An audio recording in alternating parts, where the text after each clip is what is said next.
அந்த தமிழ்த்தாய் வாழ்த்தில் மனோன்மணியம் சுந்தரனார் பிள்ளை ஒரு வரி எழுதுவார். சிதையா உன் சீரிழமை திறன் வியந்து நான் சிலிர்த்து போவேன் அதை கேட்கிற நேரத்தில் எல்லாம். காலம் மாற மாற வளர வளர தமிழ் சிதையாத இளமையோடு இருக்கிறது. சீரிழமை, சிதையாத உன் சீரிழமை என்று சொல்கிறார். கால்டுவெல் போப் இங்கு வந்தார், ஒப்பிலக்கணம் எழுதினார். ஜோசப் பெஸ்கி என்பவர் இத்தாலியில் இருந்து வந்தார், வீரமா முனிவர் என்பது அவர் பெயர். அவர்தான் பரமார்த்த குரு சீடர்கள் எல்லாம் எழுதியவர். தமிழில் எழுத்தில் அவர் சீர்திருத்தம் செய்தார். தமிழ் ஏற்றுக்கொண்டது. எந்த மொழியிலும் எவனும் கை வைக்க முடியாது. தமிழில் உயிரெழுத்துக்கள் 12 இருக்கிறது அல்லவா? ஏ என்கின்ற குரில் எலி, ஏ என்னா என்கின்ற நெடில் அது ஏ என்னா. ஒட்டகம் அது குரில், ஓவண்ணா ஓடம் அது நெடில்.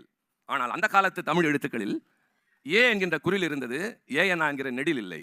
இந்த ஏ என்னா என்ற குரிலுக்கு மேல் புள்ளி வைத்தால் அது நெடில், ஓனாவுக்கு மேல் புள்ளி வைத்தால் அது நெடில்.